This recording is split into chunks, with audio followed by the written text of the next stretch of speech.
23-24,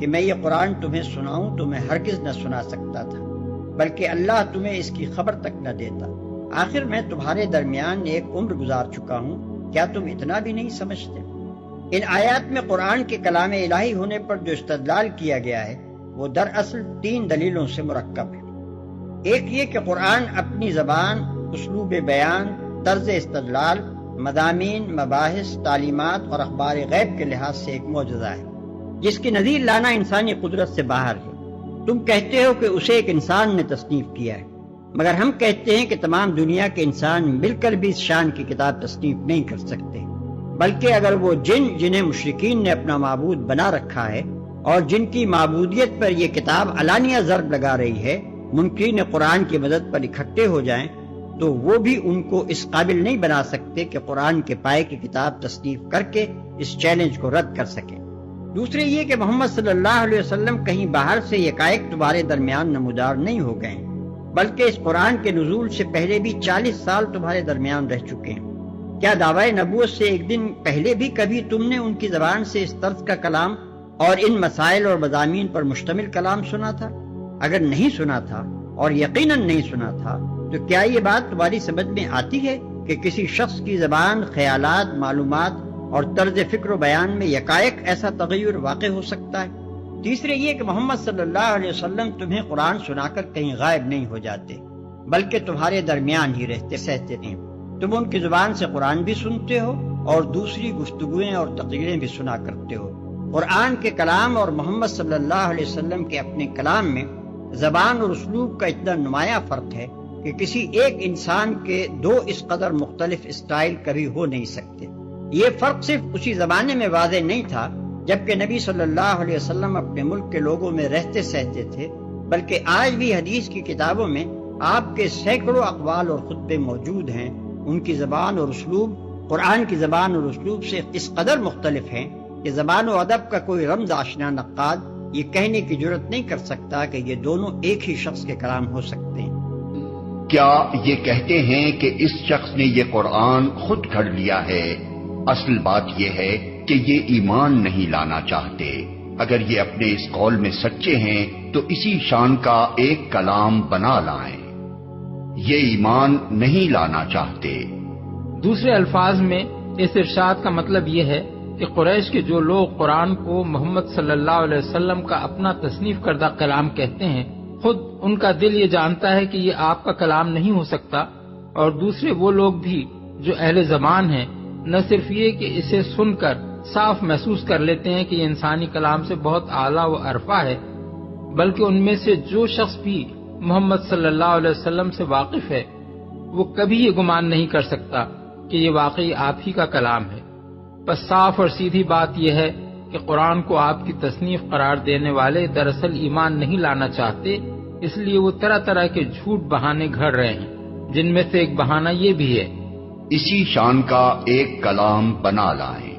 یعنی بات صرف اتنی ہی نہیں ہے کہ یہ محمد صلی اللہ علیہ وسلم کا کلام نہیں ہے، بلکہ حقیقت یہ ہے کہ یہ سرے سے انسانی کلام ہی نہیں ہے، اور یہ بات انسان کی قدرت سے باہر ہے کہ ایسا کلام تصنیف کر سکے۔ اگر تم اسے انسانی کلام کہتے ہو تو اس پائے کا کوئی کلام لا کر دکھاؤ جسے کسی انسان نے تصنیف کیا ہو۔ یہ چیلنج نہ صرف قریش کو بلکہ تمام دنیا کے منکرین کو سب سے پہلے اس آیت میں دیا گیا تھا، اس کے بعد 3 مرتبہ مکہ معظمہ میں اور پھر آخری بار مدینہ منورہ میں اسے دہرایا گیا۔ ملاحظہ ہو یونس آیت 38، ہود آیت 13، بنی اسرائیل آیت 88، البقرہ آیت 23، مگر کوئی اس کا جواب دینے کی نہ اس وقت ہمت کر سکا اور نہ اس کے بعد آج تک کسی کو یہ جرت ہوئی کہ قرآن کے مقابلے میں کسی انسانی تصنیف کو لے آئے۔ بعض لوگ اس چیلنج کی حقیقی نوعیت کو نہ سمجھنے کی وجہ سے یہ کہتے ہیں کہ قرآن ہی کیا، کسی شخص کے اسٹائل میں بھی دوسرا کوئی شخص نثر یا نظم لکھنے پر قادر نہیں ہوتا۔ ہومر، رومی، شیکسپیئر، گویٹے، غالب، ٹیگور، اقبال سبھی اس لحاظ سے بے مثل ہیں کہ ان کی نقل اتار کر انہی جیسا کلام بنا لانا کسی کے بس میں نہیں ہے۔ قرآن کے چیلنج کا یہ جواب دینے والے دراصل اس غلط فہمی میں ہیں کہ فلیاتو بحدیث مثلہ ہی کا مطلب قرآن کے اسٹائل میں اس جیسی کوئی کتاب لکھ دینا ہے۔ حالانکہ اس سے مراد اسٹائل میں مماثلت نہیں ہے، بلکہ مراد یہ ہے کہ اس پائے اور اس شان اور اس مرتبے کی کوئی کتاب لے آؤ جو صرف عربی ہی میں نہیں، دنیا کی کسی زبان میں ان خصوصیات کے لحاظ سے قرآن کی مد مقابل قرار پا سکے جن کی بنا پر قرآن ایک معجزہ ہے۔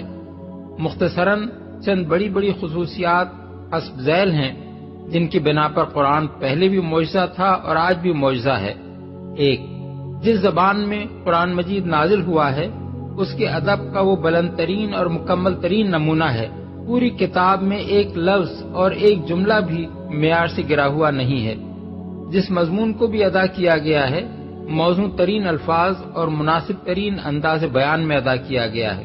ایک ہی مضمون بار بار بیان ہوا ہے اور ہر مرتبہ پیرائے بیان نیا ہے، جس سے تکرار کی بدنمائی کہیں پیدا نہیں ہوتی۔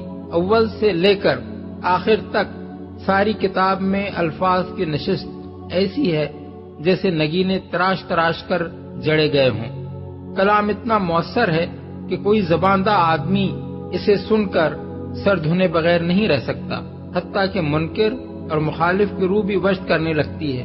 1400 برس گزرنے کے بعد بھی آج تک یہ کتاب اپنی زبان کے ادب کا سب سے اعلیٰ نمونہ ہے، جس کے برابر تو درکنار، جس کے قریب بھی عربی زبان کی کوئی کتاب اپنی ادبی قدر و قیمت میں نہیں پہنچتی۔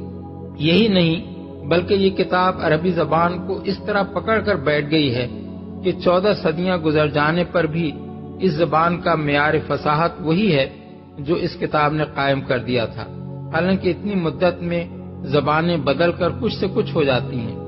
دنیا کی کوئی زبان ایسی نہیں ہے جو اتنی طویل مدت تک املا، انشاء، محاورے، قواعد زبان اور استعمال الفاظ میں ایک ہی شان پر باقی رہ گئی ہو۔ لیکن یہ صرف قرآن کی طاقت ہے جس نے عربی زبان کو اپنے مقام سے ہلنے نہ دیا۔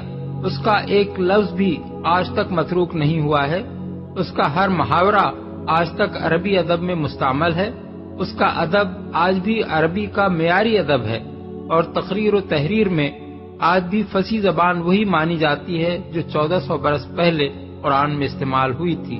کیا دنیا کی کسی زبان میں کوئی انسانی تصنیف اس شان کی ہے؟ 2، یہ دنیا کی واحد کتاب ہے جس نے نوع انسانی کے افکار، اخلاق، تہذیب اور طرز زندگی پر اتنی وسعت، اتنی گہرائی اور اتنی ہمگیری کے ساتھ اثر ڈالا ہے کہ دنیا میں اس کی کوئی نظیر نہیں ملتی۔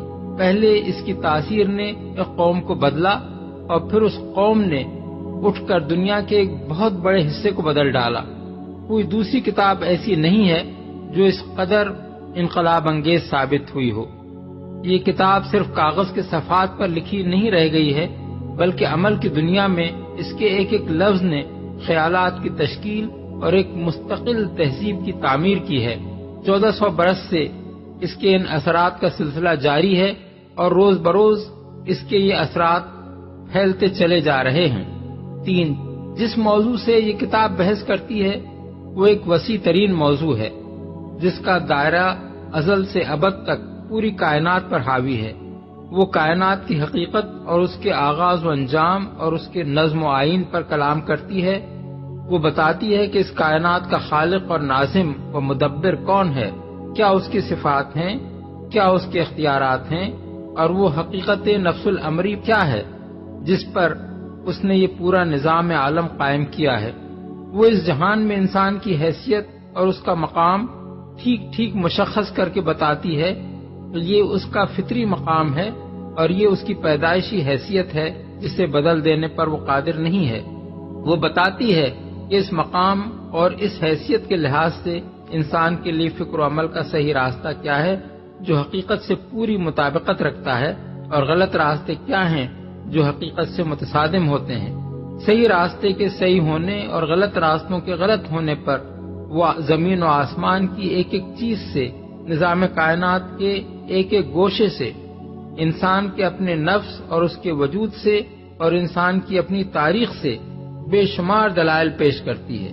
اس کے ساتھ وہ یہ بھی بتاتی ہے کہ انسان غلط راستوں پر کیسے اور کن اسباب سے پڑتا رہا ہے، اور صحیح راستہ جو ہمیشہ سے ایک ہی تھا اور ایک ہی رہے گا کس ذریعے سے اس کو معلوم ہو سکتا ہے، اور کس طرح ہر زمانے میں اس کو بتایا جاتا رہا ہے وہ صحیح راستے کی صرف نشاندہی کر کے نہیں رہ جاتی، بلکہ اس راستے پر چلنے کے لیے ایک پورے نظام زندگی کا نقشہ پیش کرتی ہے، جس میں عقائد، اخلاق، تزکیہ نفس، عبادات، معاشرت، تہذیب، تمدن، معیشت، سیاست، عدالت، قانون، غرض حیات انسانی کے ہر پہلو سے متعلق ایک نہایت مربوط ضابطہ بیان کر دیا گیا ہے۔ مزید برآں وہ پوری تفصیل کے ساتھ بتاتی ہے کہ اس صحیح راستے کی پیروی کرنے اور ان غلط راستوں پر چلنے کے کیا نتائج اس دنیا میں ہیں اور کیا نتائج دنیا کا موجودہ نظام ختم ہونے کے بعد ایک دوسرے عالم میں رونما ہونے والے ہیں۔ وہ اس دنیا کے ختم ہونے اور دوسرا عالم برپا ہونے کی نہایت مفصل کیفیت بیان کرتی ہے۔ اس تغیر کے تمام مراحل ایک ایک کر کے بتاتی ہے، دوسرے عالم کا پورا نقشہ نگاہوں کے سامنے کھینچ دیتی ہے اور پھر بڑی وضاحت کے ساتھ بیان کرتی ہے کہ وہاں انسان کیسے ایک دوسری زندگی پائے گا، کس طرح اس کی دنیاوی زندگی کے اعمال کا محاسبہ ہوگا، کن امور کی اس سے باز پرس ہوگی، کیسی ناقابل انکار صورت میں اس کا پورا نامہ اعمال اس کے سامنے رکھ دیا جائے گا، کیسی زبردست شہادتیں اس کے ثبوت میں پیش کی جائیں گی، جزا اور سزا پانے والے کیوں جزا اور سزا پائیں گے، جزا پانے والوں کو کیسے انعامات ملیں گے اور سزا پانے والے کس کس شکل میں اپنے اعمال کے نتائج بھگتیں گے۔ اس وسیع مضمون پر جو کلام اس کتاب میں کیا گیا ہے وہ اس حیثیت سے نہیں ہے کہ اس کا مصنف کچھ صغرا کبرا جوڑ کر چند قیاسات کی ایک عمارت تعمیر کر رہا ہے، بلکہ اس حیثیت سے ہے کہ اس کا مصنف حقیقت کا براہ راست علم رکھتا ہے، اس کی نگاہ ازل سے ابد تک سب کچھ دیکھ رہی ہے، تمام حقائق اس پر عیاں ہیں، کائنات پوری کی پوری اس کے سامنے کھلی کتاب کی طرح ہے، نو انسانی کے آغاز سے اس کے خاتمے تک ہی نہیں بلکہ خاتمے کے بعد اس کی دوسری زندگی تک بھی وہ اس کو بیک نظر دیکھ رہا ہے، اور قیاس و گمان کی بنا پر نہیں بلکہ علم کی بنیاد پر انسان کی رہنمائی کر رہا ہے۔ جن حقائق کو علم کی حیثیت سے وہ پیش کرتا ہے ان میں سے کوئی ایک بھی آج تک غلط ثابت نہیں کیا جا سکا ہے۔ جو تصور کائنات و انسان وہ پیش کرتا ہے وہ تمام مظاہر اور واقعات کی مکمل توجیہ کرتا ہے اور ہر شعبہ علم میں تحقیق کی بنیاد بن سکتا ہے۔ فلسفہ و سائنس اور علوم عمران کے تمام آخری مسائل کے جوابات اس کے کلام میں موجود ہیں، اور ان سب کے درمیان ایسا منطقی ربط ہے کہ ان پر ایک مکمل مربوط اور جامع نظام فکر قائم ہوتا ہے۔ پھر عملی حیثیت سے جو رہنمائی اس نے زندگی کے ہر پہلو کے متعلق انسان کو دی ہے وہ صرف انتہائی معقول اور انتہائی پاکیزہ ہی نہیں ہے بلکہ 1400 سال سے روئے زمین کے مختلف گوشوں میں بے شمار انسان بالفعل اس کی پیروی کر رہے ہیں، اور تجربے نے اس کو بہترین ثابت کیا ہے۔ کیا اس شان کی کوئی انسانی تصنیف دنیا میں موجود ہے یا کبھی موجود رہی ہے جسے اس کتاب کے مقابلے میں لایا جا سکتا ہو؟ 4.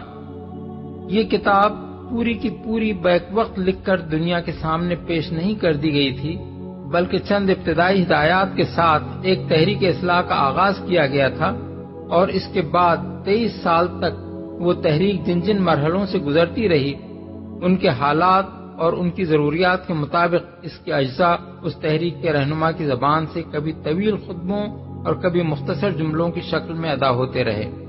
پھر اس مشن کی تکمیل پر مختلف اوقات میں صادر ہونے والے یہ اجزاء اس مکمل کتاب کی صورت میں مرتب ہو کر دنیا کے سامنے رکھ دیے گئے جسے قرآن کے نام سے موسوم کیا گیا ہے۔ تحریک کے رہنما کا بیان ہے کہ یہ خطبے اور جملے اس کے تبازات نہیں ہیں بلکہ خداوند عالم کی طرف سے اس پر نازل ہوئے ہیں۔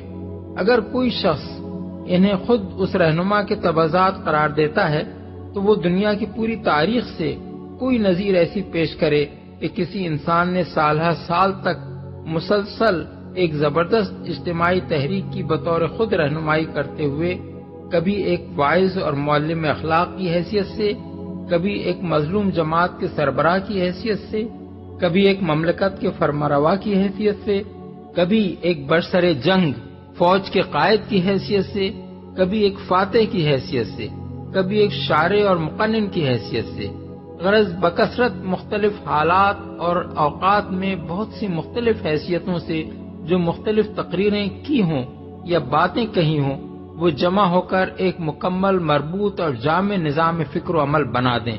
ان میں کہیں کوئی تناقض اور تضاد نہ پایا جائے، ان میں ابتدا سے انتہا تک ایک ہی مرکزی تخیل اور سلسلہ فکر کار فرما نظر آئے۔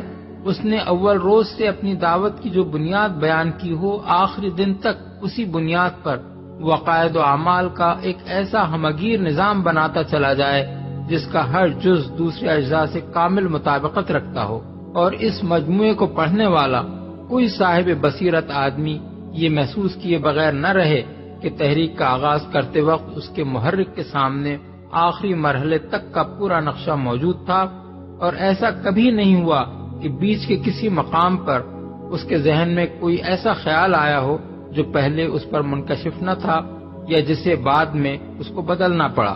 اس شان کا کوئی انسان اگر کبھی گزرا ہو جس نے اپنے ذہن کی خلاقی کا یہ کمال دکھایا ہو تو اس کی نشاندہی کی جائے۔ 5. جس رہنما کی زبان پر یہ خطبے اور جملے جاری ہوئے تھے، وہ یکایک کسی گوشے سے نکل کر صرف ان کو سنانے کے لیے نہیں آ جاتا تھا اور انہیں سنانے کے بعد کہیں چلا نہیں جاتا تھا، وہ اس تحریک کے آغاز سے پہلے بھی انسانی معاشرے میں زندگی بسر کر چکا تھا، اور اس کے بعد بھی وہ زندگی کی آخری ساعت تک ہر وقت اسی معاشرے میں رہتا تھا۔ اس کی گفتگو اور تقریروں کی زبان اور طرز بیان سے لوگ بخوبی آشنا تھے۔ احادیث میں ان کا ایک بڑا حصہ اب بھی محفوظ ہے، جسے بعد کے عربی داں لوگ پڑھ کر خود بآسانی دیکھ سکتے ہیں کہ اس رہنما کا اپنا طرز کلام کیا تھا۔ اس کے ہم زبان لوگ اس وقت بھی صاف محسوس کرتے تھے، اور آج بھی عربی زبان کے جاننے والے یہ محسوس کرتے ہیں کہ اس کتاب کی زبان اور اس کا اسٹائل اس رہنما کی زبان اور اس کے اسٹائل سے بہت مختلف ہے، حتیٰ کہ جہاں اس کے کسی خطبے کے بیچ میں اس کتاب کی کوئی عبارت آ جاتی ہے تو وہاں دونوں کی زبان کا فرق بالکل نمایاں نظر آتا ہے۔ سوال یہ ہے کہ کیا دنیا میں کوئی انسان کبھی اس بات پر قادر ہوا ہے یا ہو سکتا ہے کہ سالہ سال تک دو قطعی مختلف اسٹائلوں میں کلام کرنے کا تکلف نبھاتا چلا جائے اور کبھی یہ راز فاش نہ ہو سکے کہ یہ دو الگ اسٹائل دراصل ایک ہی شخص کے ہیں؟ عارضی اور وقتی طور پر اس قسم کے تصنع میں کامیاب ہو جانا تو ممکن ہے، لیکن مسلسل 23 سال تک ایسا ہونا کسی طرح ممکن نہیں ہے کہ ایک شخص جب خدا کی طرف سے آئی ہوئی وحی کے طور پر کلام کرے تو اس کی زبان اور اسٹائل کچھ ہو، اور جب خود اپنی طرف سے گفتگو یا تقریر کرے تو اس کی زبان اور اس کا اسٹائل بالکل ہی کچھ اور ہو۔ 6. وہ رہنما اس تحریک کی قیادت کے دوران میں مختلف حالات سے دوچار ہوتا رہا۔ کبھی برسوں وہ اپنے ہم وطنوں اور اپنے قبیلے والوں کی تضحیک، توہین اور سخت ظلم و ستم کا نشانہ بنا رہا، کبھی اس کے ساتھیوں پر اس قدر تشدد کیا گیا کہ وہ ملک چھوڑ کر نکل جانے پر مجبور ہو گئے، کبھی دشمنوں نے اس کے قتل کی سازشیں کی، کبھی خود اسے اپنے وطن سے ہجرت کرنی پڑی، کبھی اس کو انتہائی اسرت اور فاقہ کشی کی زندگی گزارنی پڑی، کبھی اسے پہم لڑائیوں سے سابقہ پیش آیا جن میں شکست اور فتح دونوں ہی ہوتی رہیں، کبھی وہ دشمنوں پر غالب آیا اور وہی دشمن جنہوں نے اس پر ظلم توڑے تھے اس کے سامنے سرنگوں نظر آئے، کبھی اسے وہ اقتدار نصیب ہوا جو کم ہی کسی کو نصیب ہوتا ہے۔ ان تمام حالات میں ایک انسان کے جذبات ظاہر ہے کہ یکساں نہیں رہ سکتے۔ اس رہنما نے ان مختلف مواقع پر خود اپنی ذاتی حیثیت میں جب کبھی کلام کیا، اس میں ان جذبات کا اثر نمایاں نظر آتا ہے جو ایسے مواقع پر انسان کے دل میں پیدا ہوتے ہیں، لیکن خدا کی طرف سے آئی ہوئی وحی کے طور پر ان مختلف حالات میں جو کلام اس کی زبان سے سنا گیا وہ انسانی جذبات سے بالکل خالی ہے۔ کسی ایک مقام پر بھی کوئی بڑے سے بڑا نقاد انگلی رکھ کر یہ نہیں بتا سکتا کہ یہاں انسانی جذبات کار فرما نظر آتے ہیں۔ 7. جو وسیع اور جامع علم اس کتاب میں پایا جاتا ہے وہ اس زمانے کے اہل عرب اور اہل روم و یونان و ایران تو درکنار اس 20ویں صدی کے اکابر اہل علم میں سے بھی کسی کے پاس نہیں ہے۔ آج حالت یہ ہے کہ فلسفہ و سائنس اور علوم عمران کی کسی ایک شاخ کے مطالعے میں اپنی عمر کھپا دینے کے بعد آدمی کو پتہ چلتا ہے کہ اس شعبہ علم کے آخری مسائل کیا ہیں، اور پھر جب وہ غیر نگاہ سے قرآن کو دیکھتا ہے تو اسے معلوم ہوتا ہے کہ اس کتاب میں ان مسائل کا ایک واضح جواب موجود ہے۔ یہ معاملہ کسی ایک علم تک محدود نہیں ہے، بلکہ ان تمام علوم کے باب میں صحیح ہے جو کائنات اور انسان سے کوئی تعلق رکھتے ہیں۔ کیسے باور کیا جا سکتا ہے کہ 1400 برس پہلے ریگستان عرب میں ایک امی کو علم کے ہر گوشے پر اتنی وسیع نظر حاصل تھی اور اس نے ہر بنیادی مسئلے پر غور و خوض کر کے اس کا ایک صاف اور قطعی جواب سوچ لیا تھا۔ اعجاز قرآن کے اگرچہ اور بھی متعدد وجوہ ہیں، لیکن صرف ان چند وجوہ ہی پر اگر آدمی غور کرے تو اسے معلوم ہو جائے گا کہ قرآن کا معجزہ ہونا جتنا نزول قرآن کے زمانے میں واضح تھا اس سے بدرجہ زیادہ آج واضح ہے، اور انشاءاللہ قیامت تک یہ واضح تر ہوتا چلا جائے گا۔ ام یقولون افترا، کیا ان کا کہنا یہ ہے کہ حضور نے یہ خود گھڑ لیا ہے، محمد نے یہ خود جو ہے موضوع کر لیا ہے کلام، یہ قرآن ان کی تصنیف ہے؟ قل فاتوا بسورۃ مثلہ، تو کہیے ان سے کہ لے آؤ تم بھی ایک سورت اس جیسی، وادعوا من استطعتم من دون اللہ، اور اللہ کے سوا جس کو چاہو پکار لو، ان کنتم صادقین، اگر تم سچے ہو۔ یہ چیلنج سورہ بقرہ میں بھی آیا تھا اور یہاں بھی آیا ہے، بلکہ کہنا یہ چاہیے یہاں بھی آیا ہے اور پھر سورہ بقرہ میں بھی آئے گا۔ یہ تو یوں سمجھیے کہ مکی صورتوں میں آخری مرتبہ یہ چیلنج سورہ یونس میں ہے۔ اس سے ذرا اور جو ہے ہلکا چیلنج وہ اس سے آگے سورہ ہود میں آ جائے گا کہ 10 صورتیں بنا کے لے آؤ۔ یہ گویا کہ برسبیل تنزل آخری درجے میں ایک صورت ہی بنا کر لے آؤ۔ اب آیا ہے رسالت کا معاملہ، وَإِن كُنتُمْ فِي رَيْبٍ مِّمَّا نَزَّلْنَا عَلَىٰ عَبْدِنَا، اگر تمہیں رسالت محمدی پر شک ہے صلی اللہ علیہ وسلم، اس کے کیا معنی ہے؟ کہ تمہیں اس قرآن کے بارے میں شک ہے جو ہم نے اپنے بندے پر نازل کیا ہے، اگر ہے شک فی الواقع، وَإِن كُنتُمْ فِي رَيْبٍ، اگر تمہیں واقعاً شک ہے مما نزلنا علی عبدنا، اس پر جو ہم نے اپنے بندے پر نازل فرمایا ہے، فاتوا بسورۃ من مثلہ، تو لے آؤ اس جیسی ایک ہی صورت۔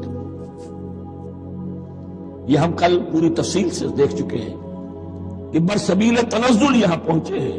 پہلے 2 آیتیں میں نے آپ کو سنائی تھی جس میں پورے قرآن کی مثال لانے کا چیلنج کیا گیا، پھر ایک آیت سنائی جس میں 10 صورتیں ہی لے آؤ۔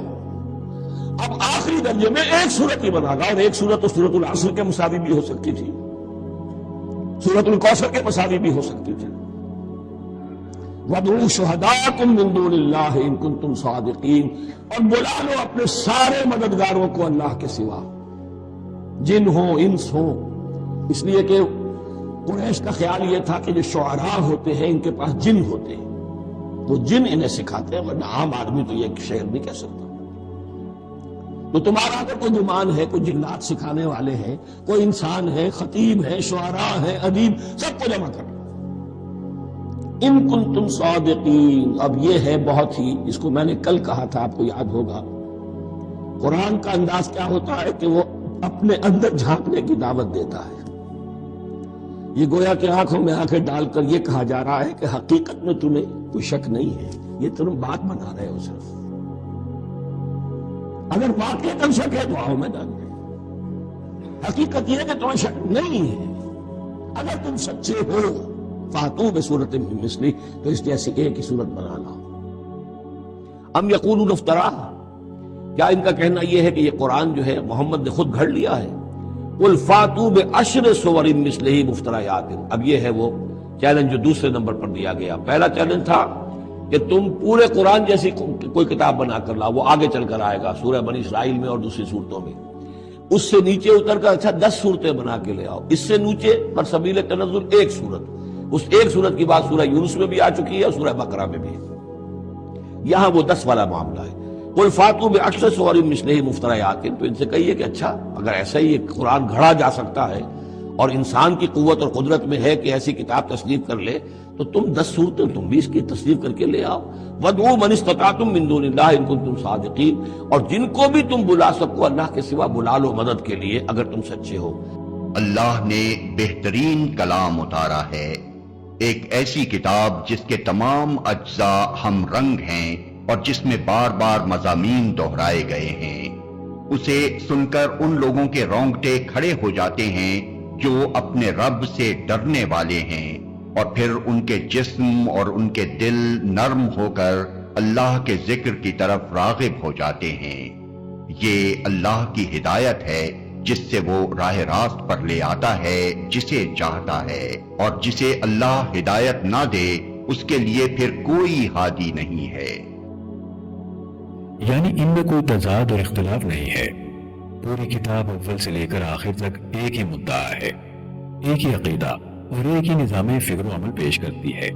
اس کا ہر جز دوسرے جز کی اور ہر مضمون دوسرے مضمون کی تصدیق و تائید اور توضیح و تشریح کرتا ہے، اور معنی و بیان دونوں کے لحاظ سے اس میں کامل یکسانی پائی جاتی ہے۔ میرے ایک دوست نے بات بھی کی تو انہوں نے وہ بار بار ایک چیلنج بہت ٹھوک کے کہتے ہیں کہ جو قرآن شریف ہے وہ کلام اللہ نہیں ہے، مطلب ایشور کی اللہ کی وانی نہیں ہے، تو اس کے کہتے ہیں یہ میرا چیلنج ہے قیامت تک آپ ثابت کر دو، اور اس کی دلیل میں وہ کہتے ہیں کہ قرآن شریف کی سب سے پہلی جو آیت ہے بسم اللہ الرحمن الرحیم، اور دوسری ایک جو دلیل دیتے ہیں ریفرنس دیتے ہیں کہ سورہ فاتحہ جسے ہم الحمد شریف کہتے ہیں، تو بسم اللہ الرحمن الرحیم میں کہتے ہیں کہ بھائی اللہ کے نام سے شروع کرتا ہوں، تو اللہ کس اللہ کے نام سے شروع کرنے کو کہہ رہے ہیں۔ پھر ایک جگہ کہہ رہے ہیں سورہ فاتحہ میں کہ اہدنا الصراط المستقیم، یہ اللہ مجھے سیدھے راستے پہ چلا، یہ اس راستے میں جس میں تو نے انعام فرمایا، تو اللہ ہی اللہ کو کہہ رہے ہیں کہ مجھے سیدھے راستے پہ چلا۔ تو یہ دلیل دے کے کہتے ہیں کہ یہ جو کتاب ہے جسے قرآن کو آپ کلام اللہ کہتے ہو، اللہ کی وانی کہتے ہو، یہ اللہ کی وانی نہیں ہے بلکہ رسول اللہ صلی اللہ علیہ وسلم نے اور ان کے صحابہ نے لکھی ہے۔ تو اس پہ آپ کیا کہو گے؟ دیکھیے ایسا ہے کہ یہ یاد رکھیے کہ اسلام کے خلاف جو اعتراضات کرتے ہیں، اور جتنے بھی اعتراضات آج تک ہوئے ہیں ہسٹری میں، وہ دو طرح کے لوگ کرتے ہیں۔ یا تو وہ جاہل ہیں، ان کو پتہ نہیں ہے، اپنی جہالت کی وجہ سے اعتراض کرتے ہیں، اور مجھے خود حیرت ہوئی کہ کچھ سوالات میں نے بھی دیکھے ہیں جن پنڈت جی کا آپ نے حوالہ دیا، میں ان کے اعتراضات کو سن کر میرے چہرے پر مسکراہٹ ہی آئی، چونکہ اس طرح کے اعتراضات بچے تو کر سکتے ہیں، لیکن ایک بوڑھے سے، اور جو اپنے آپ کا یہ بھی دعویٰ کرتا ہو کہ میں امام بھی رہا اور پڑھا بھی اور میں فلاں ہوں، تو اس سے جو ہے یہ توقع نہیں کی جا سکتی تھی۔ تو یا تو آدمی جہالت کی وجہ سے کرتا ہے اعتراض، یا پھر وہ جھوٹ بولتا ہے، تیسرا کوئی آپشن نہیں ہے، یا تو آپ جھوٹے ہیں یا آپ جاہل ہیں۔ ایسے لوگوں کو اگنور کرنا چاہیے، لیکن چونکہ ان سوالات سے بہت سے ہمارے مسلم یوتھ اور بہت سے غیر مسلم جو یعنی کھلا ذہن رکھتے ہیں، جو مختلف مذہبوں کے بارے میں جاننا چاہتے ہیں، حق کی تلاش میں ہیں، وہ تھوڑا سا کنفیوز ہو جاتے ہیں، اس لیے ان اعتراضات کا جواب دینا بھی ضروری ہوتا ہے۔ بہرحال تو آپ نے جو یہ سوال کیا کہ قرآن کریم ان صاحب کے نزدیک اللہ تعالیٰ کا کلام نہیں ہے، چونکہ قرآن شروع اس طریقے سے ہوتا ہے کہ بسم اللہ الرحمن الرحیم شروع کرتا ہوں اللہ کے نام سے، تو اللہ ہی یہ کیوں کہہ رہا ہے کہ شروع کرتا ہوں اللہ کے نام سے، یا تمام تعریفیں اللہ کے لیے ہیں؟ ٹھیک ہے، یہ اس طرح ہونا چاہیے تھا کہ تمام تعریفیں میرے لیے ہیں، غالباً یہی ان کے کہنے کا مقصد ہے۔ تو دراصل اس کی وجہ یہ ہے کہ جو آدمی اعتراض کر رہا ہے اس کو وہ دعویٰ تو کر رہا ہے کہ میں اپنے مذہب کا بہت ماہر ہوں، بڑا زبردست اسکالر ہوں، لیکن حقیقتاً اس کو اپنے مذہب کی الف بھی نہیں پتا۔ ٹھیک ہے، میں آپ کو دو چیزیں بتاتا ہوں۔ سب سے پہلی بات، رگ وید جو آریہ سماج میں بلکہ پورے سناتن دھرم میں ایک بنیادی اسکرپچر ہے، اور اس کتاب کے بارے میں یہ کہا جاتا ہے کہ یہ پرمیشور کی طرف سے آئی ہے، الہام ہوئی ہے۔ ٹھیک ہے، اس کا جو پہلا منتر ہے، چلو کہیں اور جانے کی ضرورت نہیں ہے، رگ وید کھولیے، پہلا منتر پڑھ لیجیے۔ پہلا منتر جو ہے وہ یہ ہے کہ ہم لوگ اس اگنی کی تعریف کرتے ہیں جو کہ ہمارا پورا ہت کرنے والا ہے۔ یہ منتر ہے، ہم لوگ اس اگنی کی تعریف کرتے ہیں۔ ٹھیک ہے، اور قرآن میں کیا ہے؟ الحمدللہ رب العالمین، تمام تعریف اللہ کے لیے ہے۔ تو بھائی یہ اعتراض تو پھر ہر کتاب پر ہوگا۔ ٹھیک ہے، میں یہ نہیں کہہ رہا ہوں کہ آپ اس کتاب پر اعتراض کریں، مجھے کوئی اعتراض نہیں کسی بھی کتاب کے اوپر۔ میں تو مانتا ہوں کہ ساری کتابیں جو الہامی ہیں وہ اللہ تعالیٰ کی طرف سے مختلف زمانوں میں آئی ہیں، اس میں وید بھی ہو سکتی ہے، مجھے کوئی وید کے اوپر کوئی اعتراض نہیں ہے۔ لیکن جب آپ یہ کہتے ہیں کہ نہیں قرآن میں یہ پرابلم ہے، تو پھر ہم اس کے بعد ہمیں کہنا پڑے گا کہ بھئی اگر آپ کو یہ پرابلم یہاں نظر آ رہی ہے تو پھر پہلے اس پرابلم کو فکس کیجئے۔ ٹھیک ہے، اچھا اب آگے بڑھ جائیے، وید تو اور پرانی ہے، اس سے آگے بڑھ جائیے۔ بائبل میں اس کے مختلف چیپٹرز ہیں، اس کے مختلف ورژنز ہیں. اس میں جو میتھیو چیپٹر 6 میں ایک دعا آئی ہے، اس دعا میں جو الفاظ ہیں انگریزی کے وہ یہ ہیں کہ ایک اللہ تعالیٰ نے یہ الفاظ سکھائے ہیں کہ let your name be kept holy and let your name be kept with reverence. اس کا جو ترجمہ ہے وہ ایگزیکٹ وہی ہے جس کو ہم عربی میں سبحانک اللہم و بحمدک کہتے ہیں کہ تمام تعریف اللہ کے لیے، اللہ تعالیٰ پاک ہے. تو بائبل میں بھی اس طرح کے الفاظ آئے ہیں. تو اس سے ثابت ہوا کہ جو الہامی کتابیں ہوتی ہیں، جو اللہ تعالیٰ کی طرف سے کتابیں آتی ہیں، اللہ تعالیٰ کی طرف سے جو میسج آتا ہے، اس کے اندر بات کرنے کا انداز الگ ہوتا ہے. کبھی تو اللہ تعالیٰ جو اس طرح یعنی مخاطب کرتا ہے direct first person.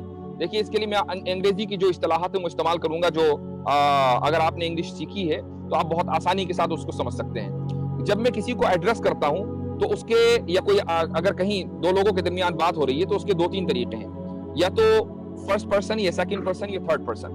First person کا مطلب یہ ہے کہ میں کہوں میں یہ کر رہا ہوں، میں یہ ہوں.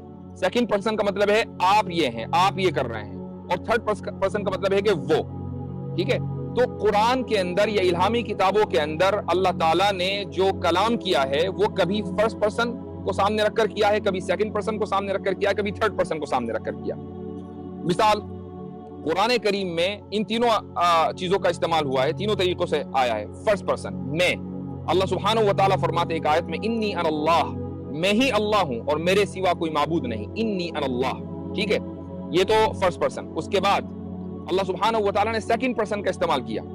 قرآن کریم میں ایک جگہ ہے لا الہ الا انت سبحانک انی کنت من الظالمین، کہ اللہ تیرے علاوہ کوئی معبود نہیں، سبحانک تو پاک ہے، انی کنت من الظالمین میں ہی ظلم کرنے والوں میں سے تھا، تو پاک ہے. ٹھیک ہے، یہ سیکنڈ پرسن ہے. تھرڈ پرسن هو اللہ الذی لا الہ الا هو، اللہ ہی ہے کہ جس کے علاوہ کوئی معبود نہیں. ٹھیک ہے. تو تینوں طریقے سے اس میں استعمال ہوا ہے. اچھا، جہاں پر سیکنڈ پرسن کا استعمال ہوتا ہے، یعنی جہاں یعنی ایڈریس ہوتا ہے کہ تو، وہاں پر مقصد ہوتا ہے تعلیم دینا، کہ اللہ سبحانہ و تعالیٰ بندوں کو تعلیم دینا چاہتا ہے کہ اس طریقے سے تم اپنے معبود کو پکارو، اس طریقے سے تم اپنے معبود کی عبادت کرو. تو قرآن کریم میں سورہ فاتحہ میں اللہ سبحانہ و تعالیٰ نے جو اس طریقے جو انداز اختیار کیا ہے، الحمدللہ رب العالمین، تمام تعریف اللہ کے لیے ہیں، یا اسی کے بعد آگے چل کر ایاک نعبد و ایاک نستعین. تو یہ جو سیکنڈ پرسن ہے یہ اس لیے ہے سورہ فاتحہ میں تاکہ بندوں کو اللہ سبحانہ و تعالیٰ یہ بتائے کہ اس طریقے سے تم اپنے معبود کو، اس طریقے سے تم مجھے پکارو. تو قرآن کریم صرف یہ نہیں ہے کہ میں کیا، یہ اللہ سبحانہ و تعالیٰ صرف فرسٹ پرسن ہمیشہ فرسٹ پرسن سے خطاب کرے یا ایڈریس کرے لوگوں کو، بلکہ اس کے اندر فرسٹ پرسن بھی ہے، سیکنڈ پرسن بھی ہے، تھرڈ پرسن سے بھی خطاب ہے. اور یہ صرف قرآن کریم کا اسلوب نہیں ہے، بلکہ جتنی بھی آسمانی کتابیں ہیں سب کے اندر یہ اسلوب اور یہ میتھڈ ملتا ہے. تو یہ تعلیم کی وجہ سے ہے. اب اگر کوئی آدمی اس طرح کا اعتراض کرتا ہے تو اس کا مطلب یہ ہے کہ اس کو کتابوں کا، آسمانی کتابوں کا جو انداز ہے اس کا کچھ پتہ وتا نہیں ہے. وہ ویسے ہی اپنا یوٹیوب کھول کر بیٹھ گیا، اس نے 2-4 ویڈیو بنا دی، لوگوں نے سوچا کہ بھئی یہ تو بڑا زبردست اعتراض ہو رہا ہے، اور وہ ہٹ ہو گیا. حضرت میرے 2 سوال ہیں. پہلا سوال یہ ہے، ہمیشہ جو یہ کرسچن لوگ اور یہ باقی لوگ جو ایکس مسلمس ہیں یہ ہمیشہ ایک اسلام پہ اعتراض اٹھاتے رہتے ہیں حضرت، کہ وہ یہ مانتے ہیں کہ جو قرآن ہے نعوذ باللہ من ذالک، یہ کہتے ہیں کہ یہ کاپی ہے، جو کاپی کیا گیا ہے باقی اسکرپچر سے، جیسے انجیل اسکرپچر سے اور بائبل سے. حضرت اس بارے میں تھوڑا سا وضاحت کیجیے. اس کا جواب پہلے بھی بارہا دیا جا چکا ہے کہ کرسچنوں میں ایک مرتد ہے، یعنی جو اسلام چھوڑ کر گیا ہے، اس کا نام فادی عبداللہ ہے. اس نے ایک کتاب لکھی ہے، اس کتاب کا نام ہے، عربی میں لکھی، اس کے بعد انگلش میں اس کا ترجمہ ہوا. عربی میں اس کا نام ہے حل القرآن معصوم، کیا قرآن معصوم ہے. اس میں پورا ایک چیپٹر اس بات کے اوپر ہے کہ دیکھو قرآن نے بائبل سے الگ انفارمیشن دی. بائبل تو یہ کہہ رہی ہے، قرآن کچھ اور کہہ رہا ہے. اس کا اعتراض ہی اس پر ہے. تو ابھی تک کہ یہ طے ہی نہیں کر پائے ہیں کہ اعتراض کون سا کریں، کاپی والا کریں کہ مخالفت والا کریں. پہلے یہ طے کر لیں. قرآن یہ دعویٰ کرتا ہے کہ اللہ سبحانہ و تعالیٰ نے اس کتاب کو نازل کیا مصدقا لما بین یدیہ، اس سے پہلے جو کتابیں ہیں ان کی تصدیق کرنے کے لیے. تو جو واقعات پہلے آ چکے، حضرت موسیٰ کا، حضرت یوسف کا، حضرت عیسیٰ کا، حضرت نوح کا، حضرت ابراہیم علیہ الصلوۃ والتسلیم کے، وہ واقعات جو مثلا پرانی کتابوں میں ہیں، تو قرآن کریم نے اگر وہ واقعات کو ڈسٹورٹ نہیں کیا گیا تو قرآن کریم نے بھی ان واقعات کو ذکر کیا ہے. اس کو آپ یہ نہیں کہیں گے کہ یہ کاپی کیا ہے. میں ایک مثال دیتا ہوں ہمیشہ. مان لیجئے میں ایک آتھر ہوں اور میں نے 5 کتابیں لکھی ہیں اور ان 5 کتابوں میں میں نے ایک ہی واقعہ جگہ جگہ نقل کیا ہے, تو آپ یہ کہیں گے کہ میں نے کاپی مار لی؟ بھائی جب آتھر ہی میں تو میں اس واقعے کو ایک کتاب میں لکھوں کہ 5 کتاب میں لکھوں اور ایک کتاب میں 10 جگہ لکھوں؟ آپ یہ تو کہہ سکتے ہیں کہ بھائی اتنی مرتبہ لکھنے کا کیا ضرورت ہے, سمجھ میں آ گیا ہمیں, لیکن آپ یہ نہیں کہہ سکتے کہ میں نے پلیجرزم کیا ہے, چونکہ پلیجرزم کرنے کے لیے سورس دوسرا ہونا چاہیے. جب ان ساری کتابوں کا جو آسمان سے آئی ہیں, جو حضرت جبریل علیہ الصلوۃ والسلام کے واسطے سے انبیاء کو ملی ہے, سب کا سورس ایک ہی ہے, خدا ہے, تو پھر کاپی کا کیا مطلب ہے؟ ہاں, ہمارا اعتراض اس پر ہے کہ جو ان لوگوں کے پاس کتابیں ہیں وہ ڈسٹورٹڈ ہیں, اور ہمارے پاس جو کتابیں ہیں قرآن کریم وہ ڈسٹورٹڈ نہیں ہے بلکہ پریزروڈ ہے.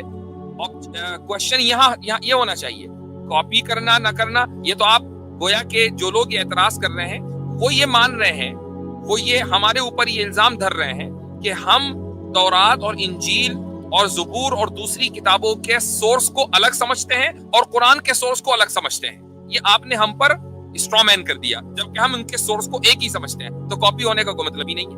اچھا, میں یہاں پر ایک اور بھی بات کہنا چاہتا ہوں, اور خود اگر یہ بات جو ہے جو لوگ غور کرنے والے ہیں ان سے میں ایک سوال کروں گا. ارے بھائی, قرآن میں ایسا کیا خاص نیا ہے جو کہ انسان نہیں جانتا تھا؟ مجھے بتائیے, ایسا کیا خاص نیا ہے جو کہ انسان نہیں جانتا تھا؟ کون سی ایسی خاص بات ہے بھی؟ یہ جو میں دلیل دینے جا رہا ہوں یہ اس بات پر ہے کہ یہ قرآن جو ہے وہ ایک اعلیٰ ترین ذہانت کا کلام ہے. قرآن کریم کی آیت ہے وَلَقَدْ آتَيْنَاكَ سَبْعًا مِنَ الْمَثَانِي وَالْقُرْآنِ الْعَظِيمِ, سورہ ہجر سورہ نمبر 15 آیت نمبر 87 ہے. اس میں کہا گیا کہ ہم نے آپ کو 7 من المثانی دی, اور 7 من المثانی کے معنی سے مراد ہے سورہ فاتحہ, یعنی جس کے اندر 7 آیتیں ہیں جو بار بار پڑھی جاتی ہیں. اب یہاں پر جو 7 کا لفظ ہے, اصل میں ہمیں اس کو دیکھنا ہے کہ 7 کا لفظ اتنا اہم کیوں ہے قرآن کریم کے اندر. یہ پوری یہاں پر میتھ انوالوڈ ہے. اس میں آپ دیکھیں کہ جو سورہ فاتحہ ہے اس کی سورہ نمبر 1 ہے, اور اسی طریقے سے جو سورہ ناس ہے اس کی سورہ نمبر 114 ہے. ہمارا جو منہج ہے دلیل دینے کا وہ یہ کہ جتنے بھی نمبرز ہیں ہم ان کو لائن اپ کرتے ہیں, اور اس کے بعد پھر ہم کو ڈیوائڈ یا ملٹیپلائی کریں گے, اور جو نتیجہ آئے گا وہ ہول نمبر آنا چاہیے. اگر وہ فریکشنل نمبر ہے تو اس کا مطلب یہ ہے کہ وہ نتیجہ غلط ہے, اگر وہ ہول نمبر ہے تو نتیجہ صحیح ہے. اور آپ یہ دیکھیں کہ یہ سسٹم پورے قرآن کریم کے اندر جگہ جگہ پھیلا ہوا ہے. تو مثال کے طور پر سورہ نمبر 1 اور اسی طریقے سے سورہ نمبر 114, جب ہم نے دونوں کو لائن اپ کیا تو آپ کا سامنے نمبر آ گیا 1141. اگر آپ اس کو ڈیوائڈ کریں گے 7 سے تو 163 نمبر ہول نمبر آتا ہے.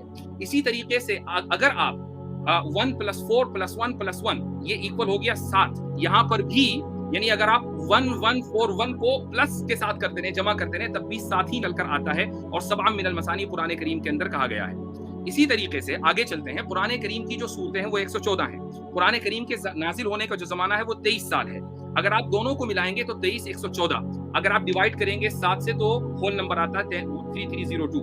اسی طریقے سے اسی نمبر کو آپ الٹا پڑھنا چاہیں تو الٹا بھی پڑھ سکتے ہیں, 41132, اور ڈیوائڈ کریں گے 7 سے تو بھی ایکول ہول نمبر آتا ہے 5876. آگے چلتے ہیں, اگلی جو سلائیڈ ہے وہ یہ ہے کہ ٹوٹل جو آیات ہیں قرآن کریم کی ہمارے مصحف میں وہ ہیں 6236. قرآن کے نازل ہونے کا جو زمانہ ہے وہ 23 سال ہے. جب آپ ان دونوں کو ملاتے ہیں 23,236,236, آپ ڈیوائڈ کریں گے 7 سے تو ہول نمبر آتا ہے. آپ اس کو الٹا کر دیں 632632, آپ ڈیوائڈ کریں گے 7 سے تو ہول نمبر آتا ہے. اس سے یہ ثابت ہوا کہ اگر قرآن کریم میں ایک آیت بھی کم یا زیادہ ہوتی, مثال کے طور پر اگر نمبر جو ہے 236236 کا نہ ہو کر 236237 ہوتا, آپ اس کو 7 سے ڈیوائڈ کر دیں تو ایکول نمبر نہ, ہول نمبر نہ آتا بلکہ فریکشنل نمبر آتا. اس سے یہ ثابت ہوا کہ قرآن کریم کی ایک آیت محفوظ ہے, اور یہ 7 کا جو سسٹم ہے وہ ہر جگہ کام کر رہا ہے. آگے چلتے ہیں اگلی سلائیڈ کے اوپر, سلائیڈ نمبر 6. ٹوٹل آیات قرآن کی 6236 ہیں, صورتیں 114 ہیں. جو ٹوٹل نمبر نکلتا ہے وہ 114 1146236 ڈیوائڈ بائی 7 ہول نمبر آتا ہے. اسی کو آپ الٹا کر دیں 6326,411 ڈیوائڈ کرتے ہیں 7 سے ہول نمبر آتا ہے. اسی کو آپ 11,46236 کو آپ اگر پلس کریں گے 6 + 3 + 2 + 6 + 4 + 1 + 1 23 نمبر آتا ہے, جو 23 سال ہے قرآن کریم کے نازل ہونے کا زمانہ. اسی طریقے سے اگلی سلائیڈ کے اوپر چلتا ہوں میں, یہ ہے سلائیڈ نمبر 7. اس میں آپ یہ دیکھیں کہ قرآن کا جو پہلا لفظ ہے جو قرآن میں لکھا ہوا ہے وہ بسم اللہ, اور آخری لفظ ہے وہ ہے الناس. بسم پورے قرآن میں 22 مرتبہ آیا, اور آخری لفظ جو الناس ہے وہ 241 مرتبہ آیا, 24122. اگر آپ اس کو ڈیوائڈ کریں گے 7 سے تو یہ 3446 ہول نمبر نکلتا ہے. اسی طریقے سے آپ آگے چلیں,